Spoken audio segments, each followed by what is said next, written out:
नमस्कार साथियों। प्रधानमंत्री जी की अभी इंडोनेशिया विजिट हुई। उस विजिट को लेकर के बहुत ज़्यादा डिस्कशन हुआ by the opposition, by the media and by the some common people also. इस विजिट के बेसिकली मायने क्या रहे? तो इस मायने में सबसे इंपॉर्टेंट, बहुत सारे लोग इस चीज़ को लेकर के कि प्रधानमंत्री साहब जो उनको इंडोनेशिया का सर्वोच्च सम्मान मिला है उसके लिए हुआ है, बट ऐसा नहीं है। जब से अमेरिका और ईरान की जो लड़ाई हुई है, उस लड़ाई के बाद से जो सबसे ज़्यादा इंपॉर्टेंस अगर किसी चीज़ की हुई है तो वो पेट्रोलियम की हुई है। दूसरी, उस पेट्रोलियम को अपने देश तक पहुंचाना, ये सबसे बड़ा इश्यू प्रेजेंट टाइम में हो चुका है राइट नाउ, क्योंकि पेट्रोल दुनिया भर में बहुत सारे देशों के पास है। उन देशों की जिन देशों के साथ डील हो रखी है, तो इश्यू कुछ नहीं है। प्रॉब्लम यह है कि जिस रास्ते से होकर के आता है उस रास्ते में सबसे ज़्यादा अड़ंगा किसने लगा दिया था? ईरान ने, हॉर्मुज को लेकर के। तो इंडिया की जो पॉलिसी है थोड़ी सी चेंज हो रही है for the petroleum, crude oil को लेकर के, कि क्यों ना एक अल्टरनेट निकाला जाए, कि उस अल्टरनेट में कोई इस ऐसे रास्ते को डेवलप किया जाए जिस रास्ते से अगर आने वाले दिनों में हॉर्मुज स्ट्रेट पे कुछ इश्यू हो रहा है तो हमें एटलीस्ट हमारा जो क्रूड ऑयल है वो पर्टिकुलर टाइम पर मिलता रहे। तो उस डील को क्रैक करने के लिए बेसिकली ये विजिट हुई थी। बहरहाल चलिए आज की इनसाइड स्टोरी में इसी को समझने की कोशिश करते हैं। जो सबसे पहला पॉइंट आता है, मोदी साहब को इंडोनेशिया के सर्वोच्च नागरिक सम्मान दिया गया है, Bintang Adipurna of the republic of Indonesia. ये अवार्ड है जो वहां के उनको सर्वोच्च सम्मान है। जैसे भारत का भारत रत्न होता है, ऐसे ही सर्वोच्च सम्मान है आपको, मोदी जी को दिया गया। ठीक है, इंडोनेशिया के सर्वोच्च नागरिक सम्मान से सम्मानित किया गया। ये सम्मान भारत और इंडोनेशिया के द्विपक्षीय संबंधों को मजबूत करता है। भारत और इंडोनेशिया के संबंध आज के नहीं है, गुटनिरपेक्ष काल 1954 बांडुंग सम्मेलन वगैरह उस पुरानी बात हो रही है। उस समय ही जवाहरलाल नेहरू और इंडोनेशिया के जो प्रधानमंत्री थे, मिस्र के थे, कुछ इस तरीके 3-4-5 जो देश थे, उन्होंने मिल करके गुटनिरपेक्ष आंदोलन का निर्माण किया था। उसमें ही भारत और इंडोनेशिया दोनों लगभग अपने पास आ चुके थे। तो इवन मोदी जी ने भी इस चीज़ को बोला वहाँ जाकर के, नेहरू जी को प्रेज भी किया इस चीज़ को लेकर के, नेहरू जी का सपोर्ट रहा है इस चीज़ को लेकर के। जो बेसिकली जो सबसे इंपॉर्टेंट डील है वो है भारत हिंद महासागर में अपना खुद का हॉर्मुज बना रहा है। ये हॉर्मुज कहाँ पे? ध्यान से, ईरान युद्ध के दौरान पूरी दुनिया ने हॉर्मुज जल अनुमत की ताकत और अहमियत देख ली कि हॉर्मुज को अगर पकड़ लिया जाए एक एंट्री पॉइंट को, तो अमेरिका की गले की हड्डी बन चुका था कि पूरे दुनिया भर के जितने भी देश थे अमेरिका पर इतना ज़्यादा प्रेशर डाले कि अमेरिका को अंत में झुकना पड़ा और डील करनी पड़ी किसके साथ? ईरान के साथ। ईरान ने युद्ध के दौरान हॉर्मुज बंद करके दुनिया भर में तेल की कीमतों को आसमान पर लगा दिया। इसका सबक लेते हुए भारत और इंडोनेशिया के साथ मिलकर हिंद महासागर में अपना हॉर्मुज बनाने जा रहा है। ये हॉर्मुज कहां पर होगा? स्ट्रेट ऑफ मलक्का के एंट्री पॉइंट पर भारत इंडोनेशिया, ये है भारत, ये है इंडोनेशिया।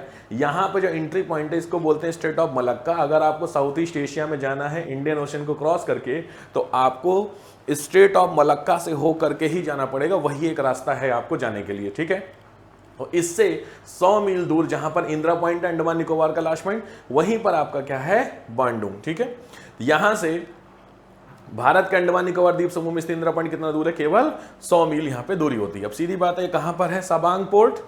तो ये है आपका सामने स्ट्रेट ऑफ मलक्का, ये है साबांग पोर्ट, ये है भारत, ये है इंडिया का अंडमान निकोबार। तो पॉइंट समझिए, ये वो पॉइंट है साबांग पोर्ट जिस पोर्ट को डेवलप करने के लिए डील हुई है किसके साथ? इंडोनेशिया के साथ। ये किसके कब्जे में है? किसके कब्जे का मतलब किसके पास है? तो इस समय इंडोनेशिया के पास होता है। ठीक है, एग्जैक्ट पॉइंट आपको दिखाऊं तो ये है आपका इंडोनेशिया का सेक्शन। यहाँ पर इंदिरा पॉइंट है जो कि अंडमान निकोबार वाला सेक्शन होता है ना, लास्ट पॉइंट इंदिरा पॉइंट, और इसी यहाँ से 100 मील दूर क्या है? साबांग पोर्ट। इस साबांग पोर्ट को डेवलप करने के लिए भारत और इंडोनेशिया के बीच में डील हुई है। कल को अगर कुछ इश्यू होता है तो जिस ट्रैक से साउथ ईस्ट एशिया से होकर के भारत में क्या आ जाए? पेट्रोलियम आ जाए। ठीक है, चलिए समझते हैं। भारत और इंडोनेशिया का साबांग पोर्ट विकास समझौता हुआ है। समुद्री रणनीति को मिला नया आयाम। कैसे? भारत और इंडोनेशिया ने मिलकर अपनी समुद्री रणनीति को आगे बढ़ाते हुए साबांग पोर्ट के विकास की ओर महत्वपूर्ण कदम बनाया है। तो पोर्ट का नाम साबांग होता है जो भारत से लगभग 100 मील दूर है। 100 मील की डिस्टेंस बहुत कम मानी जाती है, खास करके ओशन वाले में। इंडोनेशिया दौरे पे गए पीएम मोदी और वहां के राष्ट्रपति प्रबोवो सुबियांतो ने साथ मिलकर के समझौते पर साइन किए। दोनों देश मिलकर इंडोनेशिया के सबांग बंदरगाह को विकसित करेंगे और इसे आधुनिक रूप देंगे, जिसके साथ ही इस द्वीप पर भारत का दखल भी बढ़ेगा और हिंद महासागर क्षेत्र में रणनीतिक स्थिति मजबूत होगी। यहाँ पर आप कह सकते हैं एक तीर से 2 शिकार किए गए हैं। सबसे पहला तो जो हमारी ऑयल की नीड है उसको फुलफिल कर लिया जा रहा है। दूसरी चीज, चाइना को काउंटर करने के लिए भी एक बहुत अच्छी स्टेप मानी जाती है सबांग पोर्ट को डेवलप करना। ठीक है, आप समझते हैं सबांग पोर्ट क्यों इंपॉर्टेंट है। देखिए, दुनिया के सबसे व्यस्त और रणनीतिक समुद्री मार्गों में से एक मलक्का स्ट्रेट के एंट्री पॉइंट पर स्थित होने की वजह से इसको खास बनाती है। तो ये आपकी मलक्का स्ट्रेट है, ये हो गया आपका इंडोनेशिया वाला सेक्शन। तो इसी के जहां एंट्री होती उसी एंट्री पर सबांग पोर्ट है। इसका मतलब जो पूरा नॉर्थ ईस्ट का सेक्शन है, साउथ ईस्ट का सेक्शन है पेट्रोलियम वाले के लिए, उन सभी एरियाज को कंट्रोल करने के लिए आप कह सकते हैं इंडिया का दखल साउथ ईस्ट एशिया में भी बढ़ेगा। ये दखल in the sense to counter China, इसको गलत सेंस में नहीं। दूसरी चीज, साथ ही भारत के ग्रेट निकोबार पोर्ट प्रोजेक्ट के सबांग पोर्ट की दूरी 100 मील है, जो भारत के नजरिए से बहुत ज्यादा अहम मानी जाती है। ठीक है, अब इसकी रणनीतिक महत्व की बात करूंगा तो ये अब इसके कुछ रणनीतिक महत्व में भारत की समुद्री सुरक्षा को मजबूत, क्षेत्रीय सहयोग और व्यापार को बढ़ावा मिलेगा, वैश्विक व्यापार में भारत की स्थिति मजबूत होगी और हिंद प्रशांत क्षेत्र में भारत की रणनीतिक पहुंच का विस्तार होगा। सिंपल भाषा में अगर मैं समझें तो सिंपल बात है कि भारत देख चुका है पेट्रोलियम प्रोडक्ट की वैल्यू। 90 में जब हमारे यहाँ गल्फ वॉर स्टार्ट हुई थी वहाँ पे, तो उसके बाद हमारा इंपैक्ट इतना बुरा हुआ था। अभी रिसेंटली अमेरिका ईरान वॉर के बाद भी क्रूड ऑयल की वैल्यू समझ में आ गई। तो हमें अल्टीमेटली अपने एनर्जी सिचुएशन को कह सकते हैं आप स्टोर करना बहुत जरूरी है, ये हर देश समझ चुका है। तो अल्टरनेट विकसित करना बहुत ज़्यादा जरूरी है, उस दिशा में भारत ने काम कर दिया है। अब इंपॉर्टेंट क्या होता है, बेसिकली ये जो मलक्का स्टेट है, इस मलक्का स्टेट का एंट्री पॉइंट है सबांग पोर्ट, तो ये तो डेवलप हो रहा है, लेकिन साथ में भारत के लिए मलक्का जो है इसकी इंपॉर्टेंस क्या होती है।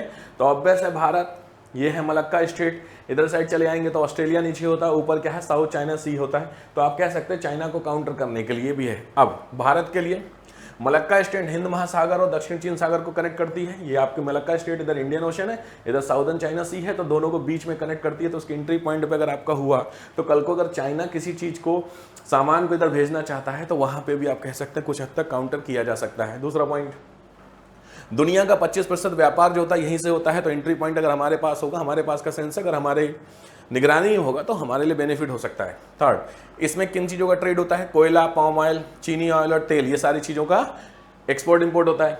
भारत के लिए इसका महत्व आर्थिक और रणनीतिक दोनों होता है। आर्थिक महत्व मैंने आपको बता दिया पेट्रोलियम प्रोडक्ट के लिए, बाकी व्यापार के लिए, और रणनीतिक पॉइंट ऑफ व्यू से चाइना। भारत का चीन, जापान और दक्षिण कोरिया के साथ होने वाला व्यापार का हिस्सा इसी मार्ग से गुजरता है, यानी इंडिया का जितना भी ट्रेड है वो ट्रेड आपका यहीं से होकर के कहाँ जाता है, यहाँ पे चाइना है, ऊपर साइड में आपका जापान है। तो पूरा जो ट्रेड जाता है वो आपका इसी ट्रैक से होकर के जाता है। भारत के पेट्रोलियम, कोयले, मशीनरी और कंटेनर व्यापार के लिए लाइफलाइन जैसा है। तो अगर इंडिया के लिए आप कह सकते हैं, खास करके एशिया से सामान जितना भी भारत में आता है उसके लिए इंडिया के लिए क्या है, ये एज ए लाइफलाइन है। तो ऑब्वियस बात है, इस पर कंट्रोल करना बहुत ज़्यादा जरूरी है। अगर ये डील हो जाती है तो ऑब्वियस है व्यापार अर्थव्यवस्था को बढ़ावा मिलेगा, ऊर्जा सुरक्षा आपकी सुनिश्चित की जा सकती है, रणनीतिक महत्व बढ़ेगा, ऑब्वियस है कॉमन चीज़ें बढ़ जाएंगी। बट मैंने बताया, देखिए सबसे इंपॉर्टेंट यहाँ पर हर देश अपनी ऊर्जा सुरक्षा को सबसे पहली प्रायोरिटी पे दे रहा है। तो भारत भी इसी ऊर्जा सुरक्षा की दिशा में काम कर रहा था। उसके लिए वो एक ढूंढ रहा था अल्टरनेट कुछ इस तरीके का मिले जिस अल्टरनेट में हम एनर्जी सप्लाई को क्या कर सकें, कंटेन कर सकें। तो उस चीज़ को लेकर के ये आपका क्लियर हो गया। ठीक है, अब ऑब्वियस बात है, इस चीज़ को जैसे ही डील हुई वैसे ही डील को लेकर के चाइना का तुरंत क्लेम आया कि साहब ये जो डील हुई है ये डील थोड़ी सी गड़बड़ हुई है, मतलब ये जानबूझ करके दखलंदाजी हो रही है। किस सेक्टर के लिए, साउथ चाइना सी के सेक्टर में। यहाँ पे तुरंत बोल दिया चाइना ने कि ये जो डील हो रखी है ये इस जगह पे क्या है, एंट्री है, ये होगा, ये ऑब्वियस है। कोई भी देश कभी भी नहीं चाहेगा कि उस देश को पैरेलल जो देश है वो काउंटर करने की कोशिश करे। तो बेसिकली आप कह सकते हैं इनडायरेक्टली काउंटर ही किया जा रहा है चाइना को। तो चाइना के पेट में दर्द होना थोड़ा सा है, होगा इस चीज़ को लेकर के। बट ये IR के इश्यूज होते हैं, चलते रहते हैं, दोनों देश आपस में डिस्कशन करेंगे। इंडोनेशिया के साथ चाइना बैठेगा, भारत इंडोनेशिया के साथ बैठेगा, भारत चाइना के साथ बैठेगा, ये सब चलता रहता है। बट इंपॉर्टेंट पॉइंट है कि जो ट्रैक हमें मिल गया है, इस ट्रैक से नियर फ्यूचर में अगर पेट्रोल का कुछ इश्यू होता है आने वाले दिनों में, तो एटलीस्ट हमारे पास अपना एक स्टोरेज होगा, अपना एक ट्रैक होगा जो हमारी एनर्जी सेफ्टी को कंटेन करेगा। चलिए मिलते हैं आपसे नेक्स्ट वीडियो में। थैंक यू, जय हिंद।